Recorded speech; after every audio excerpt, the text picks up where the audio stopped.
مقروض مومن و مومنات کے قرضوں کے ادائیگی کے واسطے، مریضوں کی شفا یابی کے واسطے، مرحومین کے مغفرت کے واسطے، جہاں جہاں ائمہ طاہرین علیہ السلام کے روضہ انم کی حفاظت کے واسطے بلند تر صلوات۔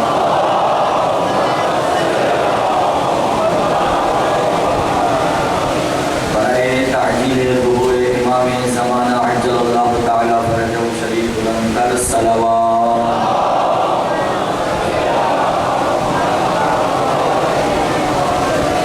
برائے خوشنودی فاطمہ الزہرا سلام اللہ علیہا بلند تر صلوات۔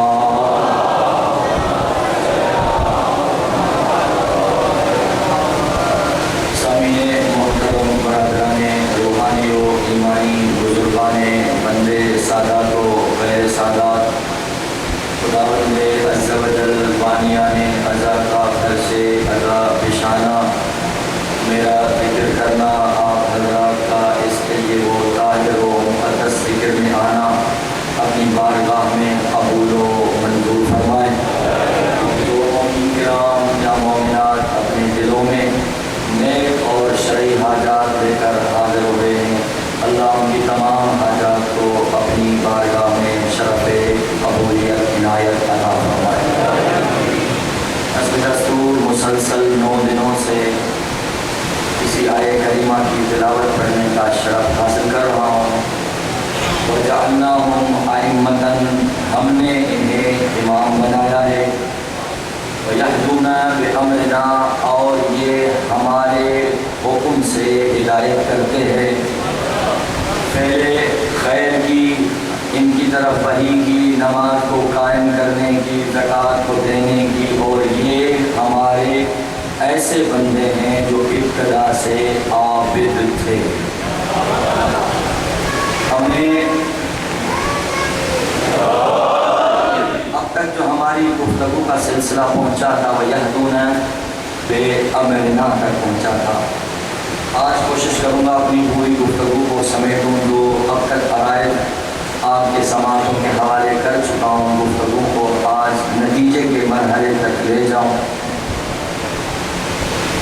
خدا کے بنائے ہوئے ہیں، خدا کے حکم سے ہدایت کرتے ہیں۔ دیکھیں، امیر المومنین کے زمانے میں ایک بندہ ہے جو کسی گناہ میں، معصیت میں مبتلا ہوا اور آ کر کہا، یا علی، میں آپ کا ماننے والا ہوں، فلاں کام مجھ سے غلط ہو گیا ہے، بعد میں نے سوچا آپ کا ہو کر ایسے کام کروں شرمندہ ہو، ابھی آپ کے پاس چل کر آیا ہوں کہ آپ مجھے پاک کیجئے اس گناہ سے۔ امیر المومنین فرماتے ہیں کہ اس کی 3 سزائیں اختیار تجھے۔ پہلی سزا یہ ہے کہ پہاڑ سے پھینک دیا جائے، دوسری سزا ہے کہ سنسار کیا جائے، تیسری سزا ہے کہ آگ میں جلا دیا جائے۔ کہا مولا سخت کیا ہے؟ اس سے 2 جملے فقط امین۔ مولا سخت کیا ہے؟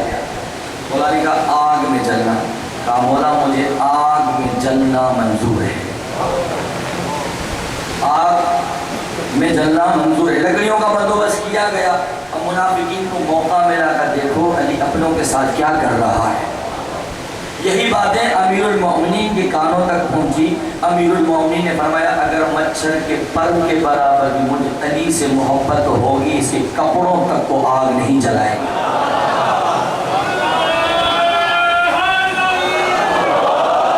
اگر مچھر کے پر کے برابر بھی مجھے علی سے محبت ہوگی، آگ جلا دی گئی، اس کو آگ میں پھینک دیا گیا۔ جیسے آگ میں پھینک دیا گیا، آگ بجھ گئی، دیکھا اسی کپڑوں کے ساتھ بیٹھا ہوا ہے۔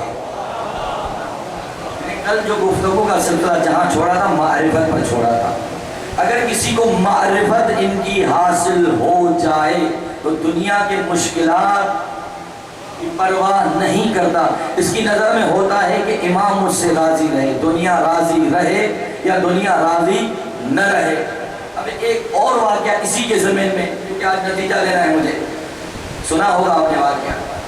کہ کسی نے منت مانی، دشمن اہل بیت کا خدا نے بیٹا دیا تو بیٹے کے ذریعے سے داعی نے امام حسین کو قتل کراؤں گا، بیٹے کے ذریعے سے امام حسین کے زواروں کو قتل کراؤں۔ اللہ نے اسے بیٹا دیا۔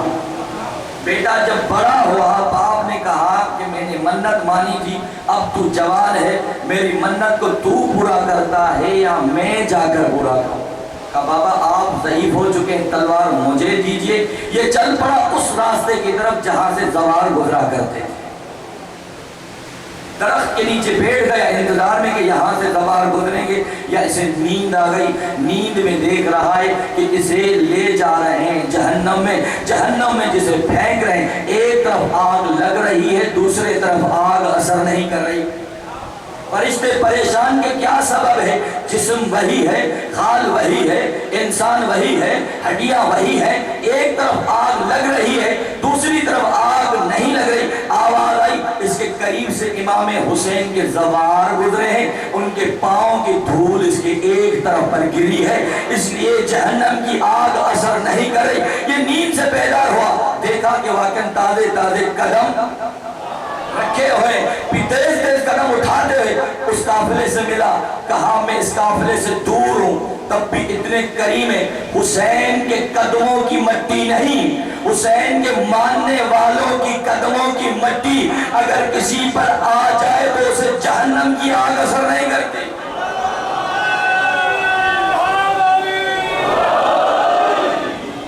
اسی کے زمین میں تیسرا واقعہ، اسی کے زمین میں توجہ ہے، چھٹے امام کے پاس کچھ آئے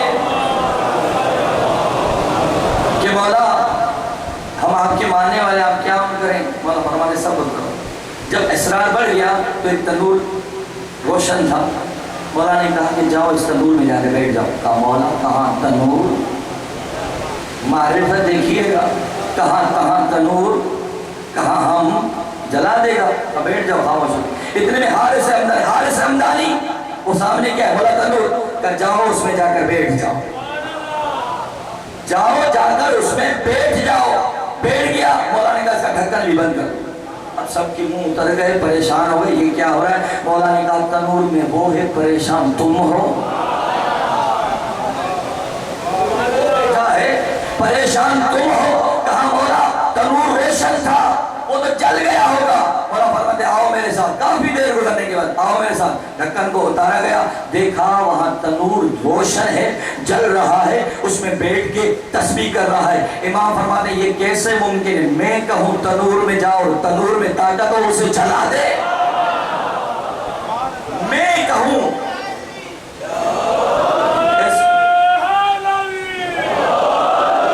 یہ کیسے ممکن ہے کہ میں کہوں اور تنور جلا دے؟ آخری واقعہ سنیں اور نتیجے کی طرف جاؤں۔ سلمان نے کہا علی سے، یا علی سلیمان والا معجزہ دکھائیے۔ یہاں ایک جگہ پر ہے ابراہیم والا معجزہ دکھائیے، مختلف معجزات مختلف صورتوں میں۔ حضرت ابراہیم والا سنا دیتا ہوں۔ پرندوں کو کیا تھا ذبح، زندہ ہو گئے تھے، پرندہ پرواز کر کے جا رہا تھا، علی نے کہا اتر رہا، آیا ذبح کیا، دوبارہ سیڑ کے اڑنے لگا، دوبارہ عائشہ کیا، واپس آیا، تیسری مرتبہ ذبح کیا، آجا کہا مولا سلیمان والا معجزہ عطا کیجئے، میں اس سے بات کروں، میں اس سے بات کروں۔ مولا نے پرندے کو اشارہ کیا، پرندہ اتر آیا۔ اب سلمان نے کہا جب ایک مرتبہ چھری چلی بچ گیا، دوسری مرتبہ چھری چلی بچ گیا، تیسری مرتبہ چھری چلی پھر بھی واپس آ رہا ہے، چھری کو دیکھتے ہوئے کہا سلمان تو دیکھ تو صحیح مجھے بلا کون رہا ہے، مجھے بلا کون رہا ہے؟ اگر یہ معرفت حاصل ہو جائے کہ ہمیں بلا کون رہا ہے، کربلا میں ہدایت کے لیے سفرہ نجات کس نے بچھایا، اگر یہ یقین حاصل ہو جائے اور یہ معرفت ہمیں حاصل ہو جائے کہ کون کہہ رہا ہے، معرفت ہو جائے کہ یہ بندہ ایسا بندہ ہے جو اپنی طرف سے ہدایت نہیں کرتا، خدا کے حکم سے ہدایت کرتا ہے۔ جب خدا کے حکم سے ہدایت کرتا ہے عالم ہوگا، انپڑھ نہیں ہوگا۔ ان پڑھ نہیں ہوگا۔ اب آج کل جو کہا جا رہا ہے نعوذ باللہ نبی کون ہے؟ پڑھے لکھے نہیں تھے۔ وہاں خدا کرے وَيَهْدُونَ بِأَمْرِنَا، ہدایت وہ کر سکتا ہے جس کو راستے کا پتہ ہو۔ اب میں آپ کے ہاتھ چل کے آیا اور آپ نے آپس میں پڑھے اور جو ہے قبلہ پڑھے لکھے ہیں کہ نہیں؟ اس لیے کام ایسے بیان کر رہے ہیں، آیتیں پڑھ رہے ہیں، حدیثیں پڑھ رہے ہیں، ہم تو رہائے جو پڑھ لکھے ہیں اور جو ہے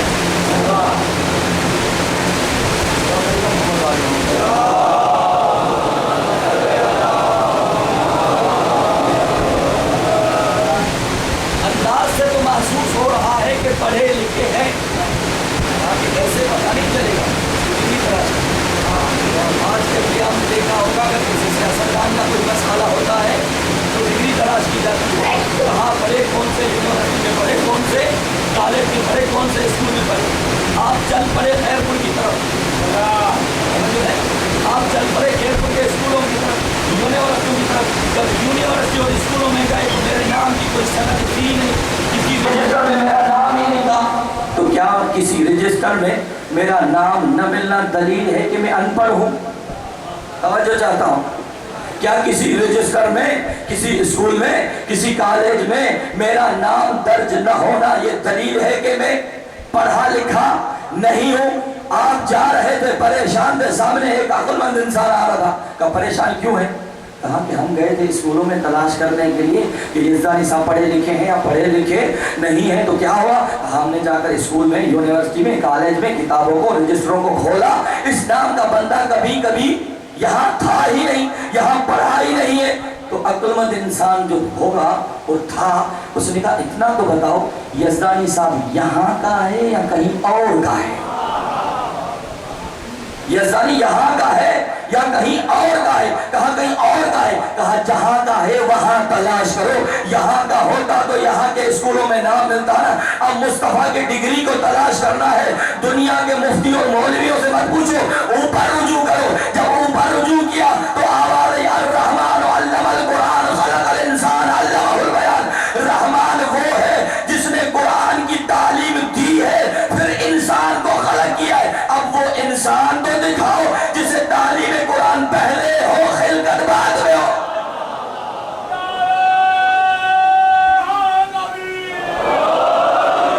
اب وہ انسان دکھاؤ، الرحمن علم القرآن خلق الانسان علمہ البیان۔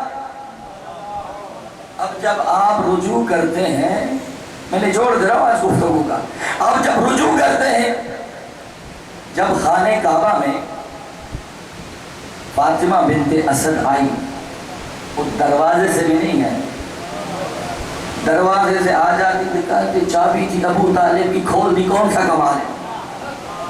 دروازے کی چابی حضرت ابو طالب کے پاس تھی، دیوار میں در بنا۔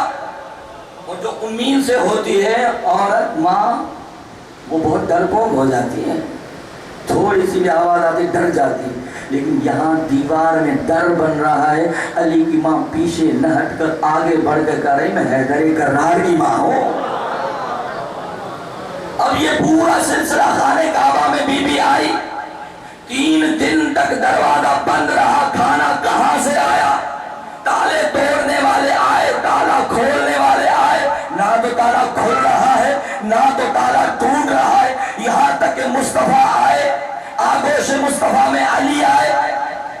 اب جو الفاظ کی قدر کرنے والے، قرآن نے قرآن کو اٹھایا، قرآن نے قرآن کو دیکھا، قرآن نے قرآن کی تلاوت کی، قرآن نے قرآن سے کہا پڑھ، قرآن نے قرآن سے کہا پڑھ۔ یا رسول اللہ توریت پڑھو، زبور پڑھو، انجیل پڑھو، قرآن پڑھو، ابھی قرآن نازل ہوا نہیں، 20 برس بعد قرآن نازل ہونا ہے، قرآن پڑھو، تورات پڑھو، زبور پڑھو، انجیل پڑھو، یا علی قرآن پڑھو۔ اب مسئلہ 2 حالوں سے خالی نہیں، یا تو علی لوح محفوظ کا مطالعہ کر کے قرآن پڑھ رہے تھے، یا مان لو جو علی نے پڑھا خدا کو اتنا پسند آیا کہ قرآن بنا دیا۔ 2 حالوں سے خالی نہیں، یا تو لوح محفوظ کا مطالعہ کر کے علی نے قرآن پڑھا، خدا کو علی کا پڑھنا اتنا پسند آیا. اسی طرح خطبہ نکاح پاک پیغمبر کا ابو طالب نے پڑھا, الحمدللہ سے اسٹارٹ کیا. یا تو کہو ابو طالب کو لوح محفوظ کا علم تھا, یا تو مان لو کہ ابو طالب کے زبان سے الفاظ نکلے ہوئے خدا کو اتنے پسند آئے کہ قرآن کی ابتدا ہی الحمد سے کی. آپ دیکھیں اس حالت میں کسی کی زوجہ چلی جائے کھانے کعبہ میں, کیا لوگ پریشان ہیں. ابو طالب طواف کرتے کرتے تیری زوجہ کھانے کعبہ میں نظر چلی گئی, پریشان ہونا چاہیے نا, پریشان نہیں ہوئے. ابو طالب کا اطمینان بتلا رہا ہے مجھے پہلے سے پروگرام کا پتہ ہے, مجھے پروگرام کا پہلے سے پتہ ہے کہ کیا ہونے والا ہے کیا نہیں ہونے والا. بھائی وہ جو خدا کا بنایا ہوتا ہے خدا ہدایت کے لیے پہلے سے اسے علم عطا کرتا ہے, تبھی تو وہ آپ کو خدا کی بارگاہ تک لے جا سکتا ہے. اگر اسے علم ہی نہ ہو, خدا کی مرضی کا پتہ ہی نہ ہو, خدا تک پہنچنے کے راستے کا علم ہی نہ ہو, تو وہ کیسے آپ کو خدا تک پہنچائے گا. تو ان کے جو بھی کام ہے جس کی بھی ہدایت کرتے ہیں اپنی مرضی سے نہیں کرتے, خدا کے امر سے. اب دیکھیں پیغمبر کے جسم اطہر کے وہ حصوں کو خدا نے اپنی طرف حصہ دی. وما ينطق عن الهوى ان هو الا وحی یوحی. اے میرے حبیب تو اپنی زبان کو اس وقت تک حرکت تک نہیں دیتا جب تک میں وحی نہ کروں. وما رمیت اذ رمیت ولکن اللہ رمی. یہ پتھر تو نے نہیں مارے پیغمبر, یہ پتھر مجھے اللہ نے مارے. سبب کیا ہے, کیا راز ہے کہ زبان کو نسبت دی اپنی طرف, ہاتھ کو نسبت دی اپنی طرف. کہا یہ راز خدا گدیرے کھم میں, زبان سے کہا من کن تو مولا ہو, ہاتھ سے اٹھا کے دکھایا کہ یہ علی ہے, تاکہ یہ بتلائے کہ جو زبان سے کہہ رہا ہوں یہ زبان میری زبان نہیں خدا کی زبان ہے. اور جس ہاتھ سے اٹھا کر دکھا رہا ہوں اس ہاتھوں کی نسبت خدا نے اپنی طرف دی ہے. درود پڑھیے محمد و آل محمد کیا.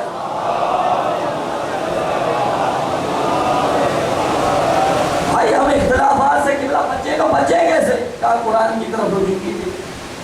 جب ہم نے قرآن کی طرف رجوع کیا تو قرآن نے کہا وَاعْتَصِمُوا بِحَبْلِ اللَّهِ جَمِيعًا وَلَا تَفَرَّقُوا. اللہ کی رسی کو مضبوطی سے تھام لو, تفرقے میں مت پڑو. اب کسی سے پوچھو یہ رسی ہے کہاں, جو حج کر کے ہیں ان سے پوچھتے ہیں کہ آپ گئے تھے, آپ کو کہیں رسی نظر آئی مکے میں, مدینے میں, حجاز میں, دنیا کے کسی کونے میں؟ جب مسلمان کو رسی نظر نہیں آئی تو اختلافات تو ہونے ہیں. پہلے رسی کو تلاش کیجئے, پھر دیکھتے ہیں اس رسی کو کون تھامتا ہے کون نہیں تھامتا. جو نہیں تھامتا وہ تفرقہ کر رہا ہے. اور یہ رسی ہے کیا کہ جس کے لیے قرآن نے کہا وَاعْتَصِمُوا بِحَبْلِ اللَّهِ جَمِيعًا وَلَا تَفَرَّقُوا. اللہ کی رسی کو مضبوطی سے تھام لو. ہم گئے پیغمبر کی بارگاہ میں, یا رسول اللہ ہمیں رسی نظر ہی نہیں آئی. جب رسی نظر نہیں آئی تو کہاں سے پکڑیں گے, جب نہیں پکڑیں گے تو اختلافات و فطرتاً ہونے. اللہ کے حبیب نے فرمایا انا وعلی حبل اللہ, میں اور علی اللہ کی رسی ہے. اگر اختلافات سے بچنا چاہتے ہو آؤ رسول پیغمبر رسول اور علی کو تھام لو, اختلافات ختم ہو جائیں گے. بھائی ہمارا اختلافات ہے ہی علی سے, پیغمبر تک تو سب متفق ہیں, اختلاف ہے کہاں سے, علی سے. آؤ آج کھیرپور کے اس مجمع میں آپ کو گواہ بناتے ہوئے آج یہ میں اعلان کرتا ہوا چلا جاؤں, آج اس اختلافات کو بھی یہاں چھوڑ دیں. توجہ ہے, آج اس اختلاف کو بھی ختم کر دیتے ہیں. بھائی زیادہ سے زیادہ سب سے بڑا اختلاف ہمارا ہے غدیر اور شکیبہ. تیسری چیز ہے کیا کوئی, غدیر اور شکیبہ. آج ہم یہاں پر متحد ہونا چاہتے ہیں, آپ غدیر پڑھو. بھائی ہم چاہتے مل کر بیٹھے, آپ غدیر پڑھو, ہم شکیبہ پڑھتے ہیں, آپ پڑھو. غدیر میں کس نے کس کے ہاتھ کو بلند کیا, ہم پڑھتے ہیں. شکیبہ میں کس نے کس کے ہاتھ کو بلند کیا. بڑے سے بڑا اختلاف تو یہی ہے نا, ہم کبھی اس اختلاف کو بھی ختم کر دیتے. پیغمبر فرماتے ہیں اگر اختلافات سے بچنا چاہتے ہو تو مجھ اور علی سے تمسک کرو. یہاں تک گفتگو شرواز ہے. اب تیسرا مرحلہ، ہدایت دیتے ہیں کن کو؟ کن کے لیے ہدایت؟ مومنوں کے لیے، مسلمانوں کے لیے، مشرکوں کے لیے، کافروں کے لیے، منافقوں کے لیے. کن کے لیے ہدایت؟ کہا پہلے ایمان کو سمجھو تو یہ بات سمجھ میں آئے. کہتے ہیں کہ تعرف الاشیاء بأضدادہا، اشیاء کو پہچانا جاتا ہے اس کی ضد سے. دن کو رات کے ذریعے سے، رات کو دن کے ذریعے سے، ٹھنڈک کو گرمی کے ذریعے سے، گرمی کو ٹھنڈک کے ذریعے سے. ہر چیز کو اس کے ضد سے پہچانا جاتا ہے. ہم دیکھیں کہ ایمان کی کتنی ضدیں ہیں. تب ہم ایمان کو سمجھ سکیں گے جب ہم نے احادیث کی طرف رجوع کیا. ایمان کے مقابلے میں 3 چیزیں. یہ سنیے گا، تھک گئے لگتا ہے. صلوات پڑھیے گا محمد و آل محمد کی عظمت. میں زیادہ وقت نہیں لوں گا، 5 سے 8 منٹ فقط 50 منٹ گفتگو سمیٹو ذکر مسیح. جب ہم نے حدیث کی طرف رجوع کیا تو پتا چلا ایمان کی ضد 3 چیزیں ہیں. اگر 3 میں سے ایک بھی آپ کے پاس ہے تو آپ کے پاس ایمان نہیں. کفر، نفاق، شرک. اگر کسی کے پاس شرک ہے تو ایمان نہیں، نفاق ہے تو ایمان نہیں، شرک ہے ایمان نہیں. تو پاک پیغمبر فرماتے ہیں اسلام کو جتنا خطرہ منافقت سے ہے اتنا کفر اور مشرک سے نہیں. جتنا خطرہ اسلام کو، حسن بصری کا نام آپ نے سن رکھا ہوگا. حسن بصری کو بعض اوقات اچھا کر کے پیش کیا جاتا ہے. اس کی ہسٹری کیا ہے؟ ایک جملہ سننے اس کے بعد موضوع آگے بڑھا. جنگ جمل میں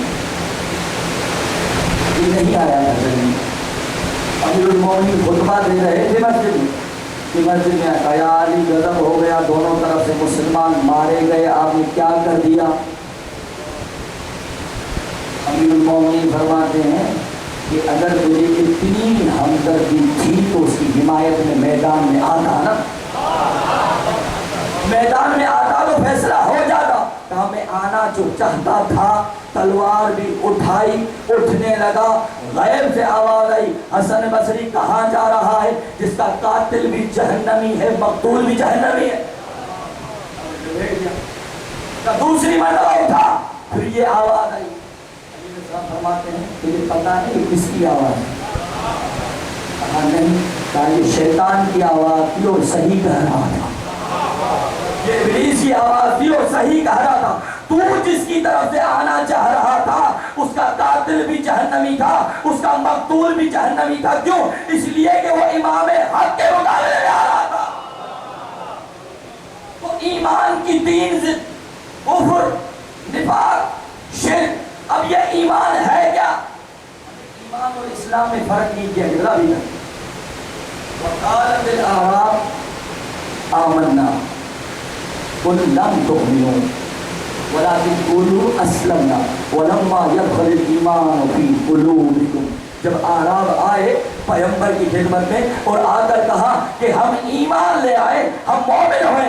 قل وہی نازل ہے میرے حبیب، آپ ان سے کہہ دیجئے قل لم تؤمنوا ولكن قولوا اسلمنا. یہ نہ کہو کہ ہم ایمان لے آئے ہیں، یہ کہو کہ ہم اسلام لے آئے. وَلَمَّا يَدْخُلِ الْإِيمَانُ فِي قُلُوبِكُمْ، ایمان ابھی تک تمہارے دلوں میں داخل ہی نہیں ہوا. پتا چلا اسلام اور چیز ہے، ایمان اور چیز ہے. اگر ایمان کو دیکھنا ہو تو میدان میں دیکھو کسے پیغمبر کہہ رہے ہیں آج کل ایمان کل کفر کے مقابلے میں جا رہے ہیں.